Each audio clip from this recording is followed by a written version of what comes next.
I found the bones of a woman buried beneath the garden of a retired police officer, someone this city once called a hero. She spoke up, and they made her disappear. But the suitcase hidden beneath my kitchen floor told the rest.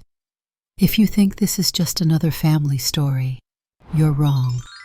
Subscribe now for more shocking truth-telling films from us. Detroit was bone cold that evening, the kind of cold that bit through the walls of old houses and curled up under your skin like regret. Wind hissed through the narrow alleyways and rusted fences, whipping dry leaves across the pavement like whispers from ghosts. On the corner of Blanchard Street, nestled between a boarded-up liquor store and an abandoned auto shop, stood a tired house with sagging gutters and a porch that moaned with every gust. Inside, Margot Ellington moved slowly, her thin frame wrapped in a shapeless gray sweater, one sleeve perpetually slipping past her wrist. She was 76 and had lived in that house longer than anyone on the block.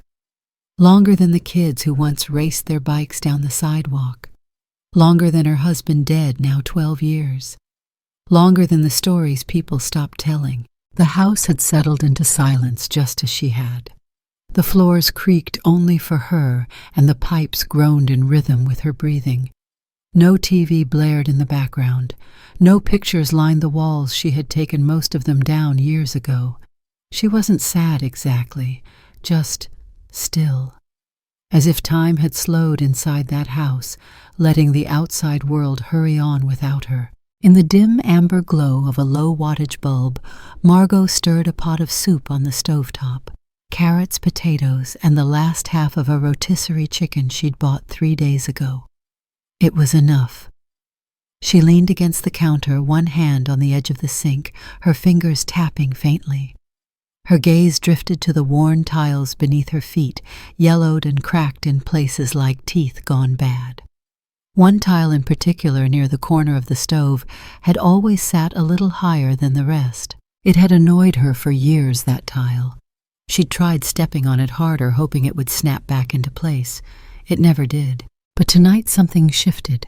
A sound not loud but sharp cut through the hush of the kitchen.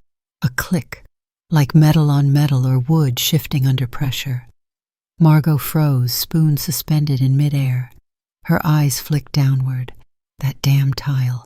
She set the spoon aside and crouched with effort, her knees cracking in protest. Her fingers traced the edge of the tile. It was loose, looser than she'd ever noticed. She wiggled it gently. It moved. Heart beating faster than it should have, she fetched a butter knife from the drawer and slid it along the edge. With a soft pop, the tile lifted clean. Dust and grit puffed into the air, catching the dim kitchen light like smoke. Underneath there was wood. Old, dark, splintered wood, original to the house probably. But just beneath that, something else. A corner of metal dulled with age. She used the knife again, prying at the edges until the panel gave way, revealing a shallow compartment carved into the foundation. Inside was a suitcase. Small, black. The kind made for train travel in the 50s, with leather straps and a tarnished brass clasp. It was wedged in tightly. Margot had to rock it gently back and forth to get it free. When she lifted it out, dust rose in thick clouds, making her cough. She sat back on the linoleum floor suitcase in her lap, breathing hard. Her fingers hovered over the clasp. Locked. She considered leaving it, calling someone. The cops know. They'd laugh at her, tell her it was probably nothing. Or worse, take it and never tell her what was inside. She didn't trust that anymore. Not in this city. Not after everything she'd seen. Margot stood slow and stiff and placed the suitcase on the table. She fetched a thin screwdriver from under the sink, her late husband still hanging on a pegboard after all these years, and worked the lock. The metal resisted, groaned, then finally gave with a rusty snap. She opened the suitcase. Inside was silence. Not literal, of course, but the kind of silence that slams into you when you open something that wasn't meant to be opened. The kind that makes your breath catch and your body go very, very still. Photos. Black and white. Dozens of them. Faces caught mid-smile eyes looking just past the lens. Men in suits, women in church hats, kids clutching their lunch pails. One woman appeared in photo after photo, mid-20s, striking with wide-set eyes and a crooked half-smile that somehow felt defiant and sad all at once. Always in the background, or just to the side. Always watching. A name was scrawled on the back of one photo in careful script. Lorraine. Margot's hands trembled slightly as she set the photos aside. There was more. A bundle of yellowed papers wrapped in twine. She untied it, unfolding the top sheet. It was a journal. No, not just a journal, a warning. That's what the first sentence felt like. If you're reading this, I'm likely already gone. But I am not lost. I am hidden, buried, and I refuse to be erased. The handwriting was neat, feminine, sharp in its urgency. The ink had faded but not disappeared. Lorraine, she assumed. The woman from the photos. She read further. They told me to keep quiet, to stop asking questions, to stop going to those meetings. But I couldn't. Not after what I saw. Margot swallowed, throat dry. She read more. Each paragraph felt like a voice whispering across time, threading itself into her ears. There was a rawness to it, a hunger for justice that felt deeply, viscerally familiar, like something she'd once believed in before life chipped it away. At the bottom of the suitcase beneath the journal was a stack of cash. Wrapped in wax paper, rubber-banded crisp, even after decades. Hundreds, fifties, at least $10,000, maybe more. Margot barely looked at it. She couldn't tear her eyes from the journal. The voice inside it wasn't screaming, it wasn't begging, it was fighting, calmly, deliberately, page after page. She flipped to the last entry, dated June 2nd, 1955. If I disappear, it won't be because I ran. I don't run. I never did. If they bury me, it's because the truth scared them more than I did. But truth doesn't rot. Someone will find me. Someone will care. Margot sat back, the journal still open in her lap. Her mouth slightly parted, her breath shallow. Lorraine, she whispered. The name tasted strange on her tongue. Like ash, like purpose. She looked around her kitchen. The cracked tiles, the chipped counter, the sink that never quite drained right.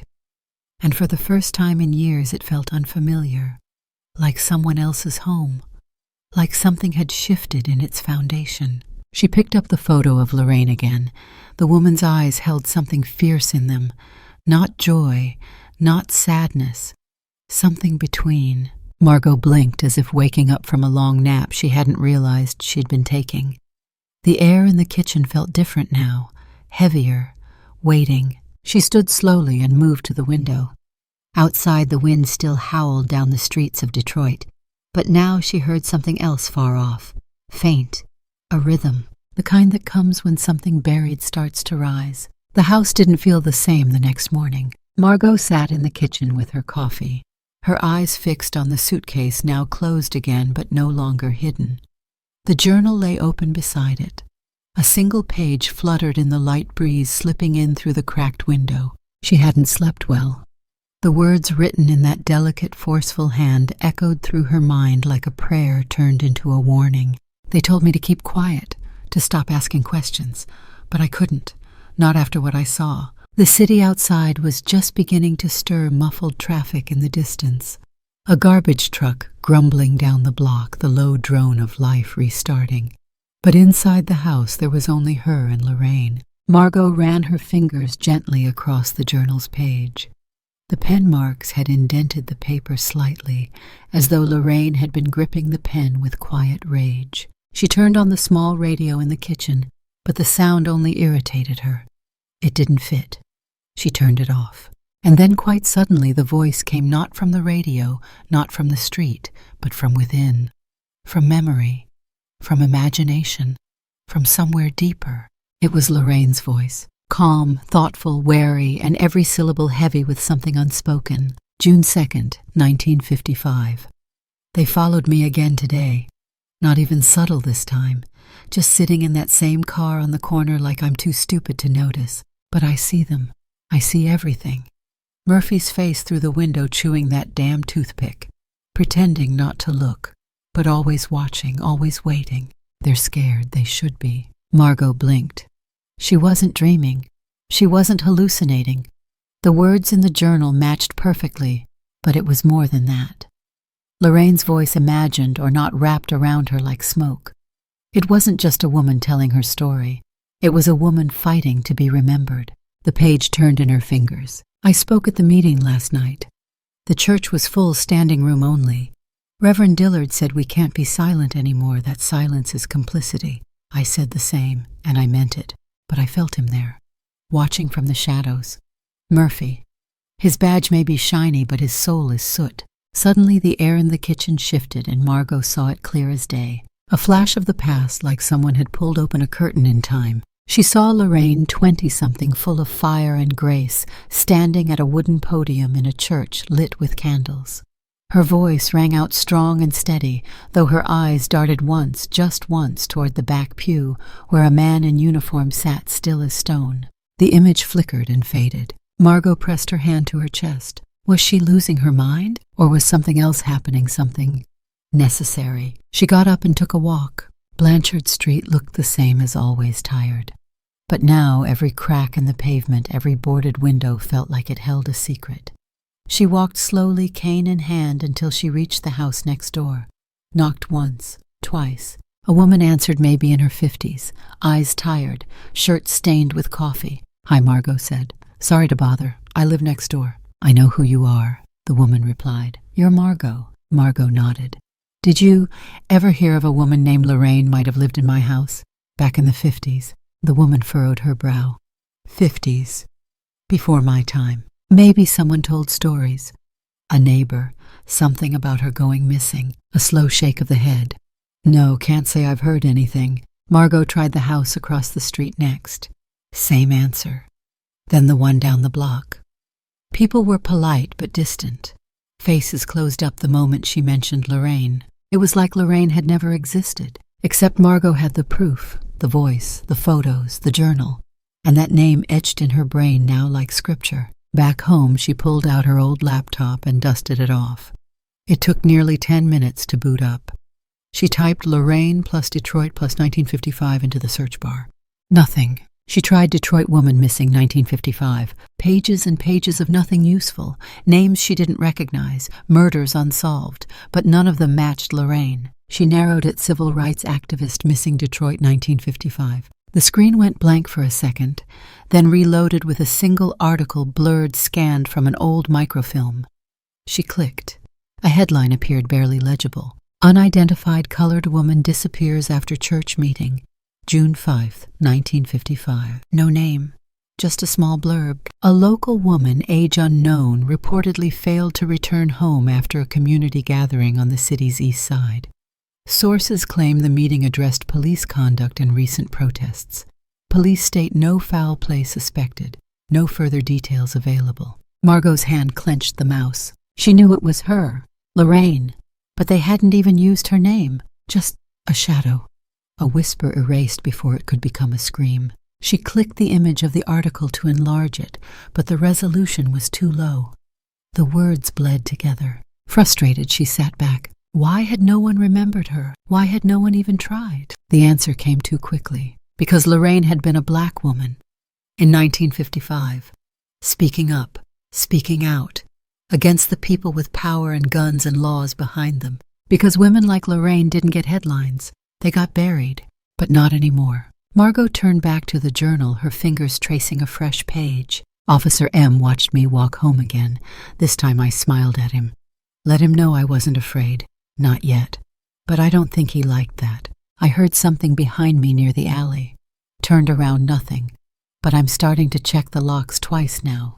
Starting to leave the light on at night. Mama told me once that women like me don't die of old age. She said we die with fire in our bellies and someone else's fingerprints on our necks. Margot felt a chill ripple across her shoulders. She imagined Lorraine again walking home under the flickering street lamps, her heels echoing off the wet pavement, the shadow of a patrol car parked just far enough to be deniable. She imagined Lorraine holding the journal close to her chest, writing in secret by candlelight, knowing every word could be her last. And still writing anyway. Margot closed her eyes. She could hear the church choir again, the clapping, the sermon, Lorraine's laughter sharp and bright, a black and white world where fear danced behind every hymn.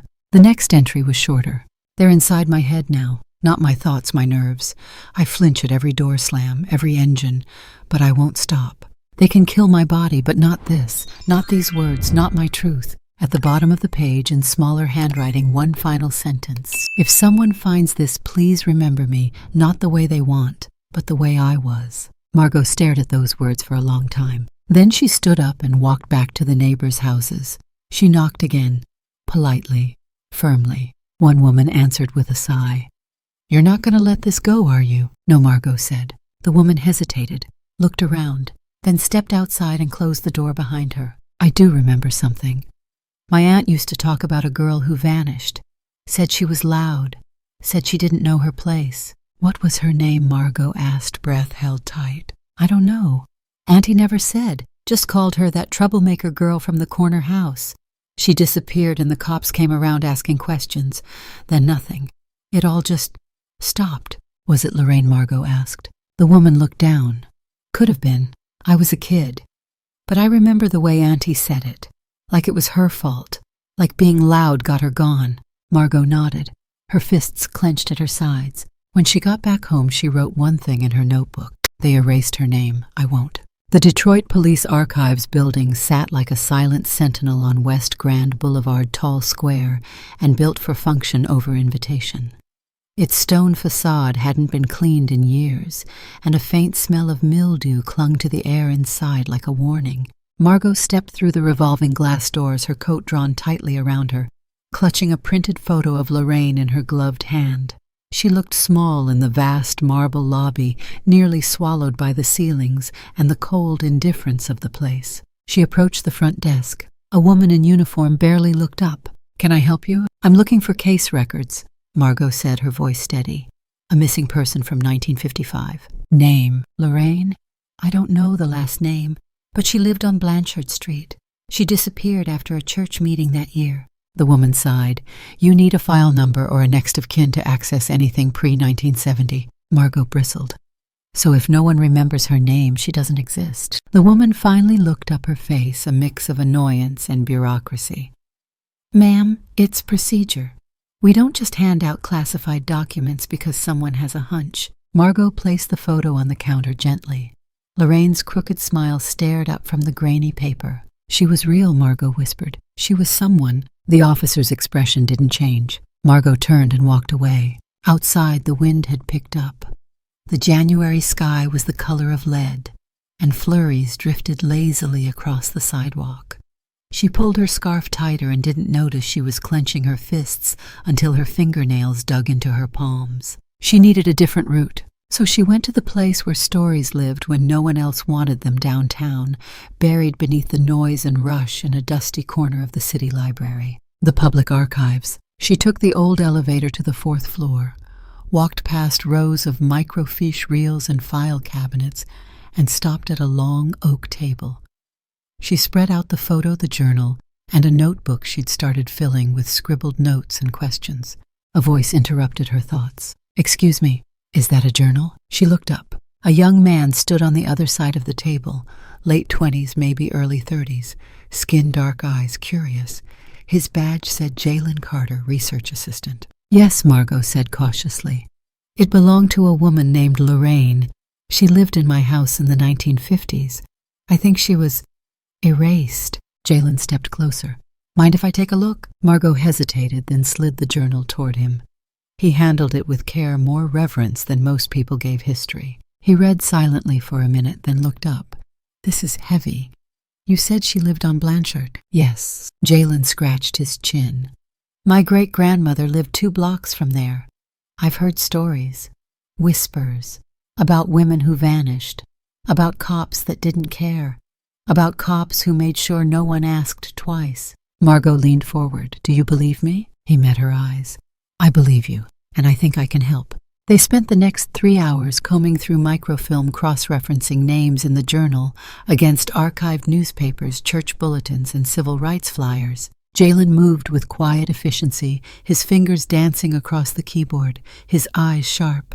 Every so often he'd mutter something, "Wait," or "Hold on," or "This is strange," and Margot would hold her breath. Eventually he froze. "Got something." He turned the screen toward her. It was a news clipping, dated May 1955, a grainy photo of a police officer shaking hands with the mayor. The caption read, "Officer Edward Murphy recognized for exemplary service." Margot's eyes narrowed. "Murphy," she said. She mentioned him in the journal.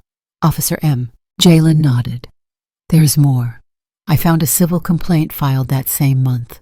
No name, just initials LB, alleging harassment by Murphy. The complaint disappeared 3 days later, marked as resolved." Margot's voice was low. "They covered it up." Jalen leaned back. "Looks like it." They sat in silence for a moment. Jalen broke it. "If we're going down this road, you need to know it's not just a history lesson. Some of these people, they're still around, retired, powerful, connected." "I'm not afraid," Margot said. He smiled. "Good, you'll need that." As they packed up, Jalen slipped a note into his folder. "Let me run this through my contacts," he said. "Some journalists I know at the Free Press might be able to dig deeper." "Thank you," she said.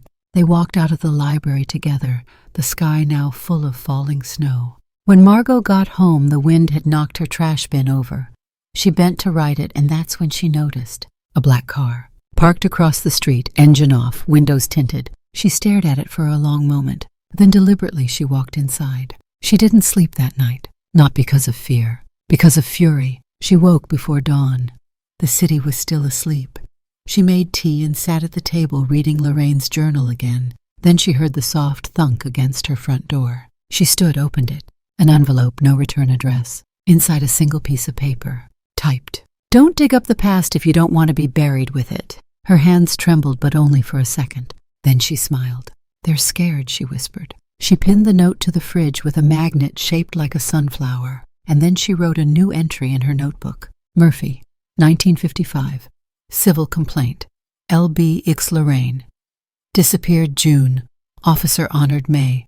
Something happened in between." She flipped to a blank page and wrote 2 words in big, bold letters. "Keep going." Jalen showed up at Margot's house early the next morning, a manila folder tucked beneath his arm and a spark in his eyes. "I think I found something," he said before she could offer him tea. They sat at the kitchen table, Lorraine's journal still open between them like a third person in the room. Jalen pulled out a faded student record. Lorraine, last name Baines. I found it cross-referenced through old Detroit school rosters. She attended East Central High in 1950. Margot leaned forward. East Central. Wasn't that a white school back then? Exactly. That's what makes it interesting. At the time, Detroit schools were unofficially segregated. Black students were discouraged from enrolling in certain districts, but Lorraine did, and she stayed. He passed her a yearbook page. Black and white water stained at the corners. There she was, Lorraine Baines, back row, middle chin tilted slightly upward. That same defiant smile. "God, she was beautiful," Margot said softly. "She wasn't supposed to be there," Jalen added. She forced herself into a system built to keep her out, and she didn't back down. Margot's fingers traced Lorraine's photo. "And nobody remembers her." Jalen leaned back. "Not yet." They flipped through the rest of the documents. A few more enrollment forms. A typed reprimand for disruptive behavior translation. She spoke up when others wouldn't. That same year, Jalen continued. A citywide protest broke out about school funding in black neighborhoods. "I think Lorraine was involved." Margot exhaled slowly. So she wasn't just a bystander, she was a fighter, even then. Later that day, Margot sat alone with Lorraine's journal while Jalen made calls. She turned to a page she hadn't read before. February 19th, 1955. "I saw the smoke from my old block today. Didn't need to ask. I already knew whose house it was. They think fire will make me stop. But the ashes remind me I'm still breathing. Fire." Margot's pulse kicked up. She opened her notebook. Lorraine had listed an address, 1226 Pendleton. She checked a current Detroit map. The street still existed. She remembered passing it once years ago. The houses there had mostly collapsed in on themselves, eaten away by mold rot or time. But one particular home stuck in her mind, a blackened frame burned out from the inside. She called Jalen. "I'm going to Pendleton. I'll meet you there." The house was exactly as she remembered. A charred skeleton at the edge of the block set back from the street like it was trying to hide. The air smelled of dust and old wood. The roof had caved in and the windows were empty black eyes staring out at nothing. Jalen arrived minutes later, camera around his neck, phone already recording audio. This was hers, Margot said. Jalen nodded slowly, scanning the house through his lens, and someone wanted it gone. They didn't go inside, it wasn't safe, but they circled the perimeter. The backyard had once been a garden, now overtaken by weeds. Rusted tools lay half buried in the dirt. A broken ceramic angel leaned against the fence, face cracked in half. She lost everything, Margot said, and still kept writing. Back in the car, Jalen made another call. This time to a woman named Miss Alma, who ran an oral history group out of a community center near Highland Park. She collects stories from people who lived through the worst of it. Might know something, Jalen explained. They arranged a meeting the next day. Miss Alma was 93 and didn't look a day over 80. Her skin was soft, her eyes sharp, and her memory sharper. She studied Lorraine's photo for a long time before saying anything. "I remember that girl," she finally said. She came into the youth group at church full of ideas, always scribbling in that little notebook of hers. Wouldn't let no man silence her, not even the pastor. Margot leaned in. "You knew her personally." "I knew her heart," Alma said. "Didn't get to know her long. She vanished before I could." "What do you remember about her leaving?" Jalen asked. Alma looked out the window, hands folded in her lap. "There was talk," she said slowly. "Whispers about her dating the wrong kind of boy." "Wrong how?" Alma turned back, eyes locked on Margot. "He was white. And worse than that, he was the son of the police chief." Silence fell like a dropped curtain. "Are you sure?" Margot asked. "Sure as sin," Alma replied. She tried to keep it quiet, but you could see it. They'd meet behind the rec hall thinking nobody saw. But in a town like this, somebody always sees. Jalen spoke softly. "You think that's why she disappeared?" "I don't think," Alma said. "I know." Her name stopped being spoken the day after they found her journal pages ripped to pieces behind the church. Margot's hand clutched Lorraine's own journal tighter. She kept writing. She found a way. Alma gave her a long look. "So you're the one now." Margot swallowed. "I guess I am." They thanked her and left. In the car, Margot stared straight ahead. "That's what it was," she said. "They didn't just want her to disappear. They wanted her silenced, humiliated, forgotten." Jalen nodded, and they nearly pulled it off. Margot looked at him. "I lost my husband to a stroke at 58. He left me with debt and silence. But before that he told me I was too loud, too opinionated, said I embarrassed him in front of his friends." Jalen raised an eyebrow. Margot continued, "I spent 20 years shrinking, making myself quieter, smaller, and I let him do it." Her voice cracked then just a bit. "I think that's why Lorraine got to me. Because no one should be erased for being bold." Jalen didn't say anything, just sat there letting the silence honor her. Later that evening, Margot returned to the burned house on Pendleton alone. She didn't go in. She just stood at the curb, hands in her coat pockets, eyes fixed on the black frame of what once was. The wind moved through the trees, and she imagined Lorraine walking those same steps, heels clicking, eyes watchful. She imagined her standing in the doorway, arms crossed, daring the world to push back. Then she heard it faint, unmistakable, a siren in the distance, and her heart jumped. For a split second, Margot felt what Lorraine must have felt every night for weeks, watched, hunted, outnumbered, but unbroken. She turned on her heel and walked back to her car. When she got home, the street lights had just flickered on. A thin envelope waited in her mailbox. Inside was a photocopy of a police record. A single line was underlined in red. Subject was warned to cease inflammatory behavior. Surveillance approved. Officer assigned Murphy. Margot stood on her porch holding the page in both hands, her breath fogging in the air. They had watched her. They had burned her house. They had removed her from every file they could. But she had left this behind, her story, and now it belonged to someone who refused to look away. The sound shattered the night like a gunshot. Glass exploded inward from the kitchen window, shards raining down onto the linoleum with a shriek of gravity and fury. Margot flinched instinctively, ducking behind the counter as her coffee mug crashed to the floor, scattering ceramic like broken teeth. Outside silence. She crawled toward the window's edge, heart pounding, breath shallow. She didn't dare stand. The brick lay on the floor like a statement, not just a threat, a verdict. Taped to it was a note half crumpled from the force of the throw.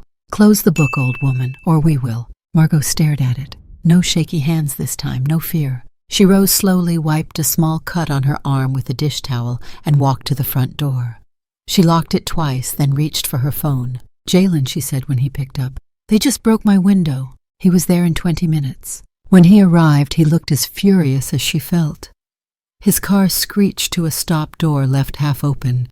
He stepped over the glass into the kitchen, scanned the damage, picked up the brick, and read the note. "Jesus," he whispered. Margot folded her arms. "They want me afraid." Jalen looked at her. "And are you?" She shook her head. "If I don't say her name, no one will." A silence settled between them. Jalen knotted his jaw tight. "All right," he said. "Then let's build the whole damn case." They spent the next 3 hours transforming her living room into a war room. Every surface became part of the investigation. One wall held a map of Detroit filled with red pins marking Lorraine's addresses, known meeting spots, and the site of the burned house on Pendleton. Another wall bore photocopies of school records, city permits, yearbook photos, and the grainy newspaper articles they'd dug up. Lorraine's journal pages were pinned in sequence across the fireplace mantel, like a timeline, each entry numbered, cross-referenced, and underlined where key phrases repeated. Words like "watching Murphy" "light" and "truth" lit up the pages like they were trying to speak. Jalen took it further. "We need context. That note on the brick proves someone still feels threatened by this story. That means someone out there still owns it." He opened his laptop and pulled up mapping software. What if Lorraine hid something more than just her words? Margot watched him, curious. He held up one of the journal pages and pointed to the margin. "See this symbol? It's not just a doodle. It's repeated 4 times, and each time she writes about a different location, church, school, park bench, and here." He circled the final mention. "This address doesn't exist anymore, but it used to be a warehouse listed in city property records as condemned in 1957. Margot's eyes narrowed. "That's 2 years after Lorraine disappeared." Jalen nodded. "And 1 month after the protest." They paused. "What protest?" Margot asked. Jalen clicked another tab and pulled up an article scanned from a student paper. "Riot or rebellion marchers clash with police in East Detroit." No mention of Lorraine. No mention of arrests. Just one photo, blurry, chaotic figures half obscured by smoke. In the bottom corner, barely visible, stood a young black woman with a raised fist and a bandana over her mouth. "I think that's her," Jalen said. Margot stared at the figure. The posture, the height, the urgency. It was Lorraine. It had to be. "She was there," Margot whispered, "right in the middle of it." "And no one reported it," Jalen added. "No follow-up, nothing. It vanished, just like she had." That night they made a decision. They would go to the warehouse. The next morning they parked 2 blocks away and walked the rest of the way through a neighborhood of hollowed-out factories and old steel garages. The building loomed ahead like a forgotten monument, 3 stories of rusted sheet metal and broken windows. It creaked in the wind, windows, empty paint peeled down to rust-colored streaks. The side door hung off its hinge, almost inviting. Margot hesitated. "Are we trespassing?" Jalen smirked. "Definitely." They stepped inside. The warehouse had the smell of old sweat oil and abandonment. Empty crates, rusted tools, and water-stained tarps littered the floor. In the far corner stood an old bulletin board. Jalen walked toward it while Margot lingered behind eyes scanning the shadows. Then she saw it. Underneath the remnants of a tarp, old yellowed newspaper pages half fused to the floor from years of moisture and dust. Jalen crouched beside her. They peeled back the corner of the tarp, carefully revealing a front page from 1955. Citizen unrest. Civil action turned chaos. The image was clearer than the one online. There she was again. Lorraine, no doubt now. The same face from the yearbook. Bandana gone, mouth open in mid-chant, arm raised. And beside her, Officer Murphy, mid-lunge, arm extended, mouth twisted in a barked order. Margot stared at it, heart in her throat. She was standing up to him, she murmured. She didn't run. Jalen found a rusted filing cabinet in the corner and jimmied it open. Inside were old pamphlets, flyers, and a single small photo. Lorraine again, standing outside a church, arms crossed, eyes burning into the lens. "She left these here for someone," Jalen said. "Maybe she knew her time was running out." Margot nodded. Maybe she hoped someone would care. Back at the house, they laid the findings across the table. Lorraine's presence had now bled out of the journal and into the walls. Margot couldn't explain it, but she felt Lorraine with her close, as if the past were no longer separate from the present, but tethered to it, threading through her veins. She stood in front of the timeline wall, eyes drifting from one pinned entry to the next. There was a rhythm to it now, not just fear or protest or rage. It was intention. Every word Lorraine had written had been for someone, not just herself, not just for history, but for now, for Margot. She whispered to the silence, "I hear you," and for a moment she swore she felt warmth on her shoulder like a hand. It started with a nail. Margot hammered it into the wall above her fireplace, then stepped back to look. Lorraine's photo, blown up, printed on matte paper, hung there now, centered like an icon. Below it, pinned in symmetrical rows, were copies of her journal pages, each carefully mounted, annotated, preserved. Margot's house had become something else. No longer just a place where she passed her quiet days alone. It was now a gallery, a witness box, a confession. She moved through each room with purpose. The dining table displayed timelines. The hall walls held a collage of clipped newspaper articles, old school records, and black and white photographs. Red string connected places, events, and names. She borrowed lamps from every room and pointed them at each wall, bathing the exhibits in warm light. The living room couch had been pushed aside. In its place, a row of folding chairs. Jalen stood at the front door holding a roll of tape and a printed flyer. "You sure about this?" he asked. Margot nodded without hesitation. "If I wait for someone else to tell this story, she'll vanish all over again." Jalen handed her the flyer, "Forgotten Justice, The Life and Disappearance of Lorraine Baines, a Neighborhood Exhibit." The title was his idea. She had added the subtitle, "A True American Story You Were Never Allowed to Know." They posted flyers on light poles and bus stops. They sent emails to the local university's Black Student Union.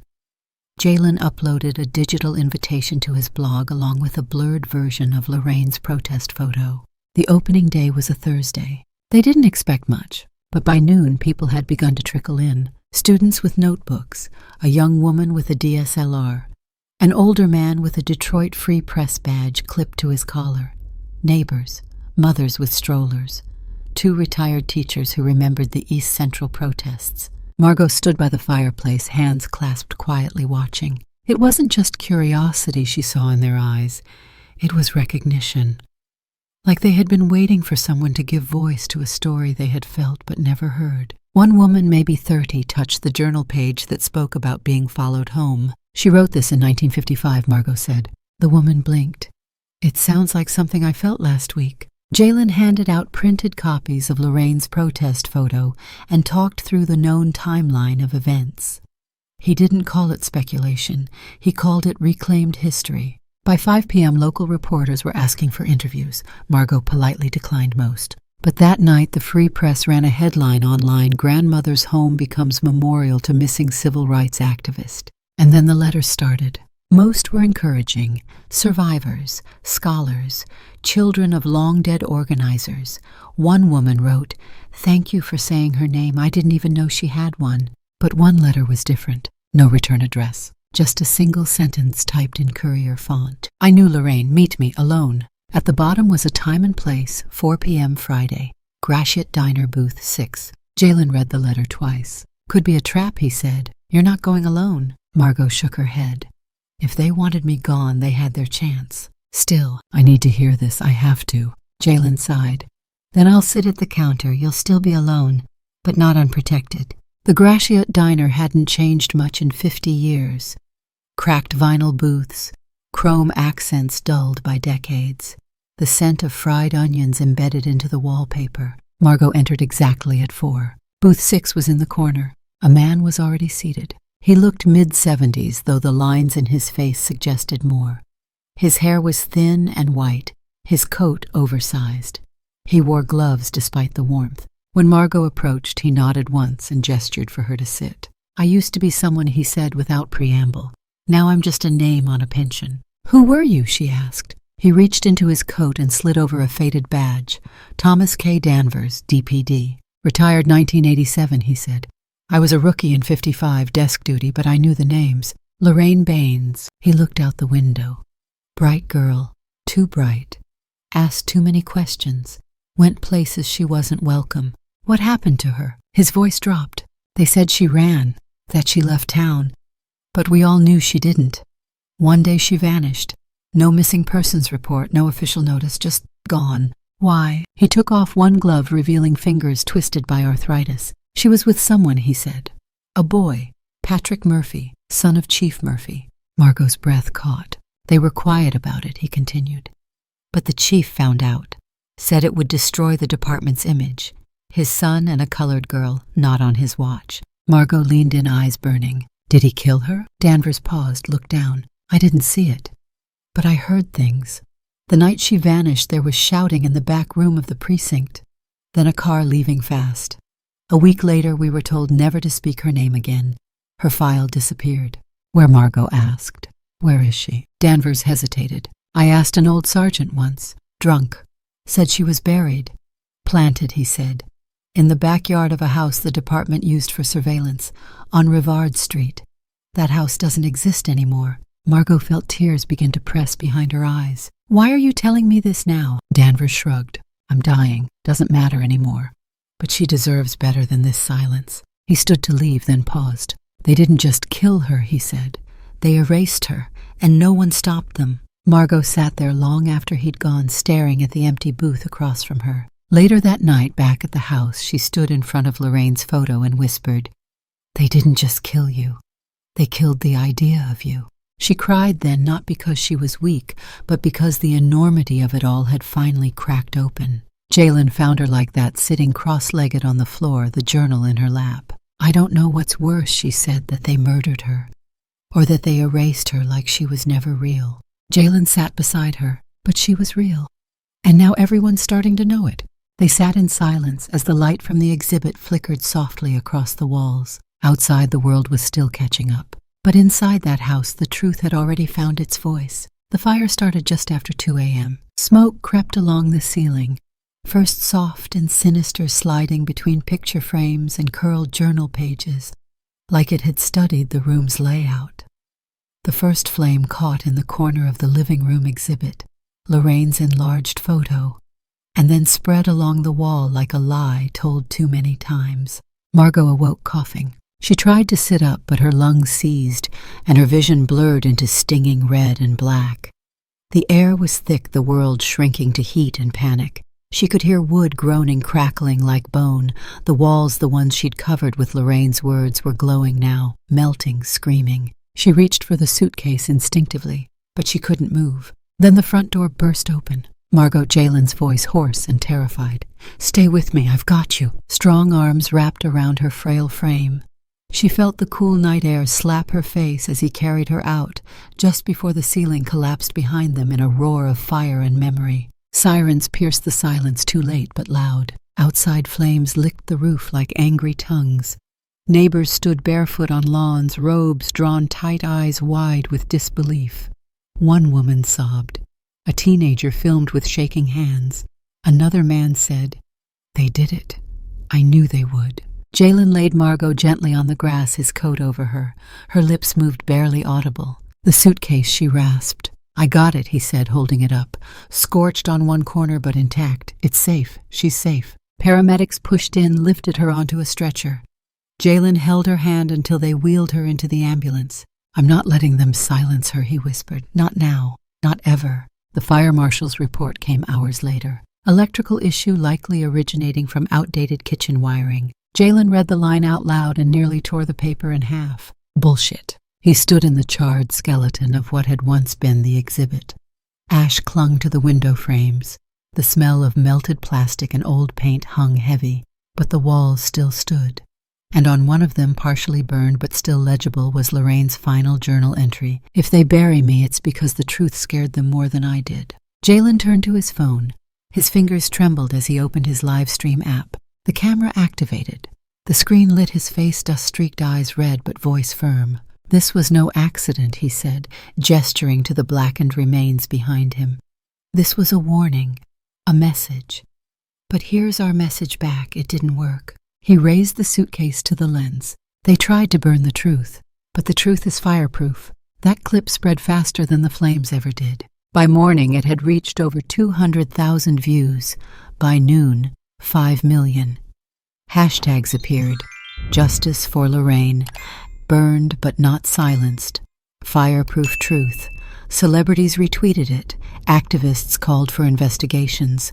Local news replayed the stream every hour. Outside the hospital where Margot was recovering, the sidewalks filled. It began with 2 girls holding cardboard signs. She told her story. We'll tell the world. Then a choir from Lorraine's old church arrived, standing under the emergency room awning, singing freedom songs in unison, voices rising into the gray Detroit sky. Then came the journalists, historians, students. Then came the candles, hundreds of them forming a glowing perimeter around the hospital. Some were placed beneath printouts of Lorraine's photo. Others rested beside scrawled notes. I believe her. I'm listening now. Her life mattered. Jalen paced inside the hospital's waiting area, phone buzzing non-stop, inbox flooded with media inquiries and legal organizations asking to help. But none of it mattered to him as much as the room at the end of the hall. Margot lay in bed, her oxygen steady, her eyes closed. He sat beside her, took her hand, and leaned in. They're here, he whispered. For you, for her. A nurse entered with a bouquet of flowers, sunflowers like the magnet on Margot's fridge. These are from someone named Alma, said she watched the live stream and cried. Margot stirred slightly, a faint smile ghosting her lips. Jalen turned to his phone again. This time he started a new stream. Detroit, he began. And anyone listening. He walked the camera past the vigil outside the faces lit by candlelight. She was a girl with a notebook, that's all. She didn't have money, power, or a loud voice, but she told the truth, and they hated her for it. He paused. They tried to silence her, tried again last night. They think if they destroy what's physical, the message will go too. But Lorraine is not ash. She's everywhere now. He lifted the suitcase again. This is the past they didn't want us to remember, but this is the future we choose to build. The crowd behind him clapped. Someone chanted her name, Lorraine, Lorraine, and others joined. Jalen ended the stream and looked up at the hospital windows. He didn't know if Margot could hear it, but he hoped she did. The hospital room was quiet except for the soft, rhythmic beep of the heart monitor and the occasional murmur of voices outside the door. Margot opened her eyes, slowly blinking into the gentle morning light. Jalen was already there, slouched in the chair by her bed laptop, open on his knees, eyes bloodshot but alert. You're awake, he whispered. I never really slept, Margot replied, voice raspy but alive. He leaned forward, set the laptop aside. How do you feel? She looked past him to the window where sunlight streamed in through pale blue curtains. Like I still have something to finish. Jalen smiled. That's what I was hoping you'd say. Later that afternoon, seated in a wheelchair and wearing a thick scarf around her shoulders, Margot called a press conference. Not at City Hall, not at the courthouse. She insisted it be held right outside the remains of her burned house. The media lined the sidewalk. Microphones were positioned in front of the scorched porch, now partially covered by a new banner, Forgotten Justice. We remember Lorraine. Jalen helped Margot to the mic. Her hands trembled slightly, but her voice did not. I lived here for over 30 years, she began. I thought I knew every creak in the floorboards, every crack in the ceiling. But there was something I didn't know, someone. Her name was Lorraine Baines, and this house kept her secret for too long. She held up the journal. She didn't leave town. She didn't run away. She was silenced. Her name erased.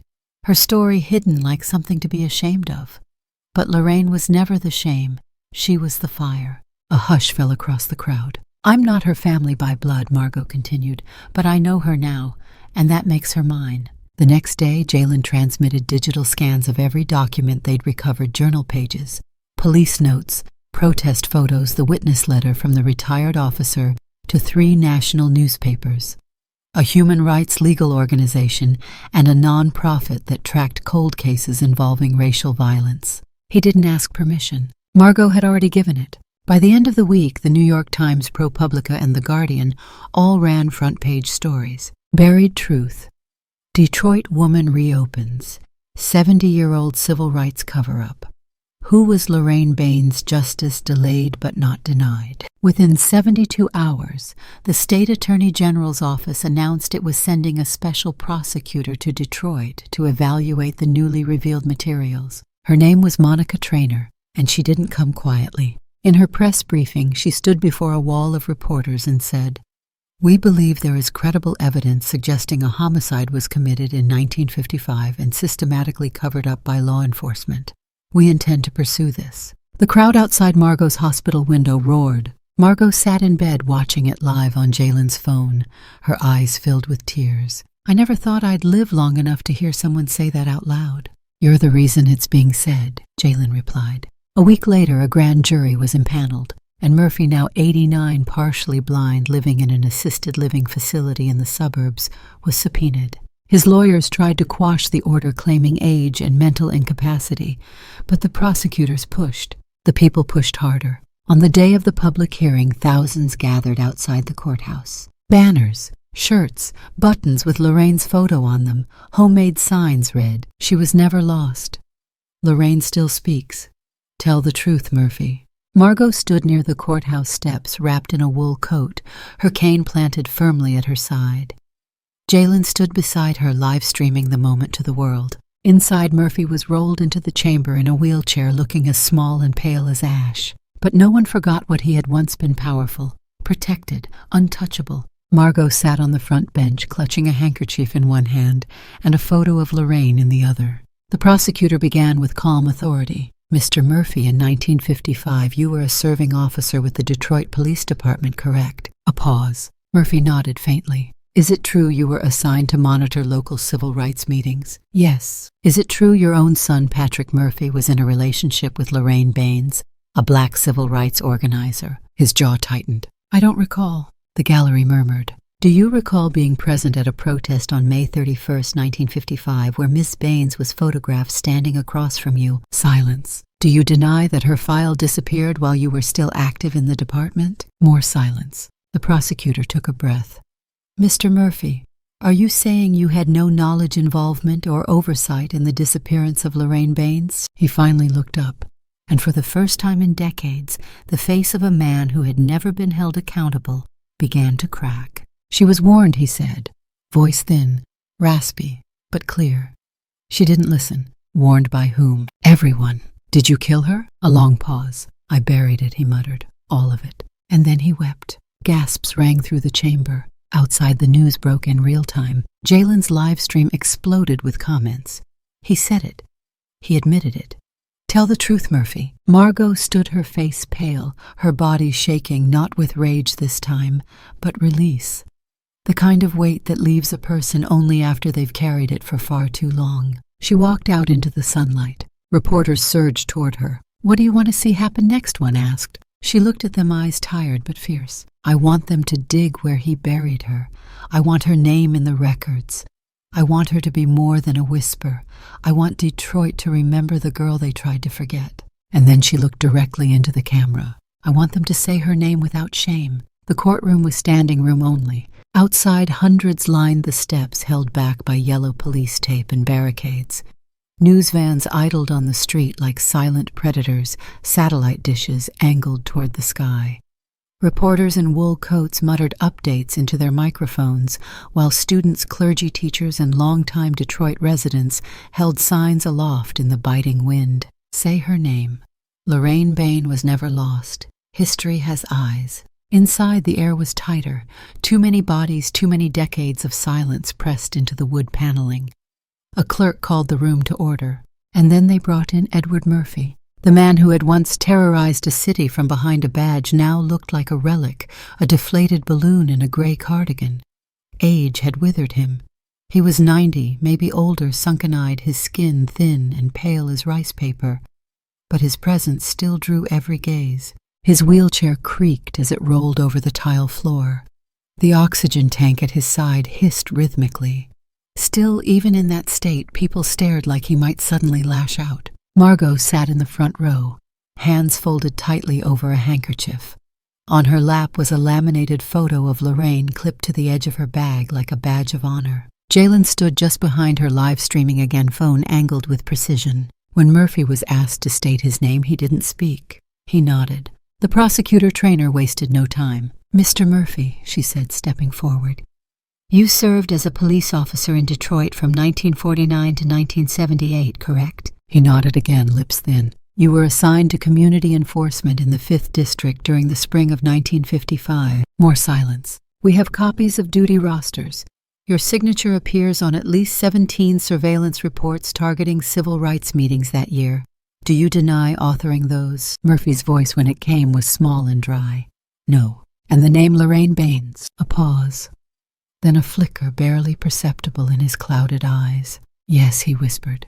Trainer nodded. "You were present during a protest on May 31st of that year, where Miss Baines was photographed standing across from you." "Yes." "Were you aware that she had filed complaints against your department for harassment and unlawful surveillance?" Murphy hesitated, then looked down. "I was aware." "Did you act on those complaints?" "No." Trainer took a step closer. "Did you order her disappearance?" Silence. "Did you have her killed?" Murphy's jaw tightened. The courtroom collectively leaned forward.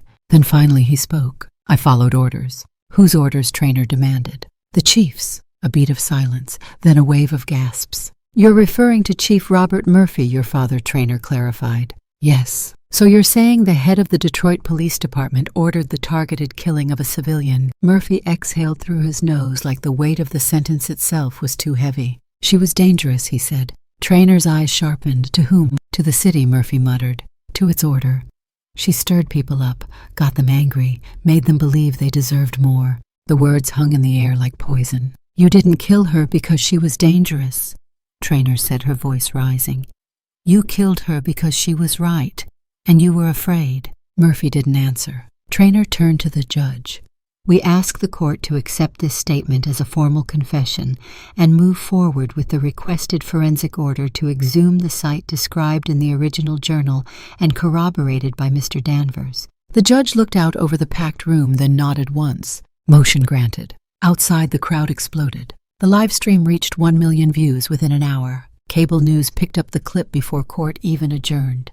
Murphy's statement aired on primetime under banners reading, "RET. Officer admits to role in civil rights murder cover-up. Lorraine Baines' justice in motion." That night, back at the community center, Margot sat beside Jalen in silence. The media wanted her, CNN, NPR, BBC, but she didn't speak. Not yet. She just watched the footage over and over, Murphy's thin voice, the word dangerous, the way the court went still like time had paused to listen. 2 days later, the city granted excavation access to a vacant lot on Rivard Street, the one Lorraine's journal had referenced. It used to be a safe house for police surveillance. It had since been demolished. The ground, now overgrown, looked like any other forgotten lot in Detroit. Until they dug. 3 feet down under roots and dry brick, the shovel hit something hard, a thin rusted bracelet. Then fragments of fabric. Then a human femur. The forensic team worked for 16 hours. They recovered the full skeletal remains of a woman, age estimate early to mid-20s, black, consistent with the known height and build of Lorraine Baines. Her dental records were long gone, but there were buttons on the blouse still clinging to her ribcage buttons that matched one seen in a photo Jalen had found weeks ago. Lorraine had finally been found. Margot arrived on site before sunrise the next day. She didn't bring flowers. She brought the journal. She sat in a folding chair at the edge of the cordoned-off area, the wind lifting her gray hair gently, her hands wrapped tightly around the worn leather cover. "She's here," the detective said softly. Margot nodded but didn't speak. Eventually she was left alone. She rose, walked slowly to the edge of the dig site, and looked down into the shallow grave. There was no casket, just earth and silence, and the now recovered body of a girl no one was supposed to remember. Margot lowered herself to her knees, her cane set aside. She whispered into the wind, "You're not in the dark anymore." Her voice trembled. "You're back, you're seen." Tears slipped down her cheeks unhurried. "You're home." The sky over Detroit was wide and open the morning they gathered at Grant Central Park. The city had never held its breath quite like this before. Streets were cordoned off. Flowers lined the sidewalk. Cameramen jostled for space. A gospel choir rehearsed softly under a pavilion. Children fidgeted beside elders in folding chairs. It wasn't just a memorial. It was a resurrection. At the center of it all stood a podium draped in white and gold, flanked by a new bronze plaque in memory of Lorraine Baines, 1933 and 1955. A voice silenced now heard. Truth never dies. Margot sat in the front row, wrapped in a navy coat, her silver hair pinned back. The city had offered to send a driver. She refused. She had Jalen. And Jalen had been the only one she wanted at her side for this. He held her hand as the mayor stepped to the podium. Today we remember not just a young woman who was taken too soon, but a truth hidden too long. The mayor began. Lorraine Baines stood for justice when the cost was everything. And thanks to the courage of a woman who refused to stay silent and the work of a young journalist, we now honor her with the dignity she was denied. He gestured toward Margot, who slowly stood, the crowd erupting in applause. She walked carefully to the microphone, her cane tapping the wood stage with every step. The applause faded, leaving behind a hush filled with reverence. I never met Lorraine, Margot began, her voice weathered but unwavering. Not in the way most people meet someone. I never heard her laugh, never held her hand, never shared coffee across a kitchen table. She paused, but I know her. In the deepest ways you can know a person. I read her thoughts when no one else would. I listened to her after everyone else stopped, and I saw her not the version they tried to erase, but the woman she really was. Brave, brilliant, unafraid. Camera flashes lit up the stage like fireflies. Margot continued. You don't need to share blood to share legacy. And no family, no city gets to choose forgetting when remembering is the only honest thing left. There were tears in the crowd. Some from people who'd known Lorraine, most from those who hadn't, but now felt like they did. Her name lives now, Margot said. Not whispered in fear, but spoken in truth. She stepped back. The crowd rose in unison. Jalen helped her down the stairs as the choir began to sing Ain't Gonna Let Nobody Turn Me Around. That night, the Detroit City Council convened in a unanimous vote to grant permanent funding to the Forgotten Justice exhibition. The burned house would be rebuilt this time as a museum, a space for education, history, and resistance. Margot visited the site days later. The new structure's foundation had already been poured. She placed Lorraine's salvaged suitcase into a glass display box that would stand in the entryway. This was where it all started, she whispered to the young intern cataloging artifacts. A locked suitcase under my kitchen floor. And look where she is now. Jalen stood beside her. He had received the invitation a week before, and he hadn't believed it until they'd called to confirm. National Journalism Awards, category Investigative Reporting, finalist. The envelope had arrived that morning. When his name was called, Jalen walked to the stage in front of a packed New York theater. Heart-pounding suit slightly wrinkled, he took the mic, blinking against the lights. I didn't do this alone, he said. I followed someone who already knew how to tell the truth. She's in Detroit right now, and she'll probably yell at me for getting emotional. The audience chuckled. She's my second grandmother, not by blood, but by courage. He raised the award in one hand. This is for Lorraine. For every name we forgot, and for every name we're going to say out loud from now on. Margot watched the live stream at home. Alone, but not really.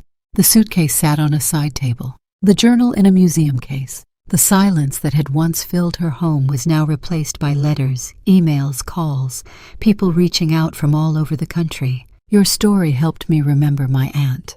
My grandmother marched in '63. Thank you for honoring one of her sisters. I never knew her name, but I'll never forget it now. Then came the day the city changed its map. The street where Lorraine had once lived, the one where she was dragged, shamed, and eventually erased, was renamed Lorraine Freedom Way. The sign unveiling was small, intentional, no spectacle, just family, old friends, and strangers who felt like family. Margot stood beside the post, hands resting on her cane, eyes lifted toward the new letters. Jalen snapped a photo. You want to say something, he asked. No, she said quietly. Let it speak for itself. That night, under the stars of a quiet Detroit sky, Margot sat on her porch. She had no TV on, no radio, just silence. And it wasn't lonely. It was full. The old house on Blanchard Street looked nothing like it once did. Gone were the scorched walls, the splintered porch, the ghost of ash that had hovered in the corners. In their place stood a clean, restored facade, white siding, pale yellow trim, a ramp leading to the front steps. But what lingered was the spirit, not polished, not erased, preserved. Over the door a plaque read, "The Lorraine Baines House, Community Memory Center Est 2026, never forgotten." Inside sunlight streamed through tall windows. The original layout had been kept. The front room where Lorraine's journal was found remained intact, its floor replaced with clear plexiglass to reveal the preserved space beneath the kitchen tile. Children stood over it now, peering down with wide eyes. "That's where she hid it?" one boy asked. A museum guide nodded. "That's where it all began." In the main hall, exhibits lined the walls. Photos of Lorraine, Margot, Jalen, the protest image that had gone viral. Even a looping screen playing clips from Margot's speech in the park. In the center of the room, under protective glass, sat the black suitcase. Still battered, still silent, but no longer buried. Margot sat by the front window in a sturdy armchair, a woven blanket across her knees, Lorraine's journal resting gently in her lap. The page was open to the final entry. Outside, children skipped past their backpacks, bouncing laughter floating through the open window like wind chimes in motion. She watched them without moving, only her eyes shifting quiet content, deeply present. A beam of late afternoon light cast golden rectangles on the wood floor, warming her feet. The front door opened with a soft chime. A little girl stepped in, 10, maybe 11. Dark skin, bright red headband. She stopped just inside the threshold, eyes catching immediately on the suitcase. She walked to it slowly, reverently, as if it were a relic from another world.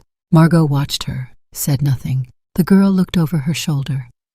"Excuse me," she said softly. "Who is this?" "The lady in the pictures." Margot smiled. She closed the journal carefully, as if tucking a soul back into its resting place. "She's someone who taught me the one thing no one else ever could," Margot said. "That silence doesn't save you. It only steals you." The girl frowned thoughtfully. "So," she spoke up. Margot nodded, louder than anyone. "What happened to her?" There was a pause. She was taken, but not forgotten. The girl stared at the suitcase again. "Is that her stuff?" "All of it." "Can I touch it?" Margot shook her head gently. "No, sweetie, but you can carry it every time you speak the truth." The girl smiled like she understood, somehow. A woman called from the door. "Come on, Ayana." The girl turned back once more. "I'm going to tell everyone in school about her," she said. Margot chuckled, her voice full of gravel and grace. That's exactly what she'd want. As the girl disappeared through the door, the camera held steady on Margot's face, lined wise, glistening with memory. She looked out the window again. The trees shifted slightly. A breeze carried the faint sound of kids singing across the street. She whispered something barely audible to the empty room. "You're here." Then she looked down at the journal one last time and closed it for good. The screen faded slowly, warmly. A black background appeared. White text faded in, based on archived documents once withheld from public record. Because truth, no matter how deeply buried, always finds its way back. Fade out. Silence. Then the faint sound of wind through cracked brick, and the steady beat of footsteps.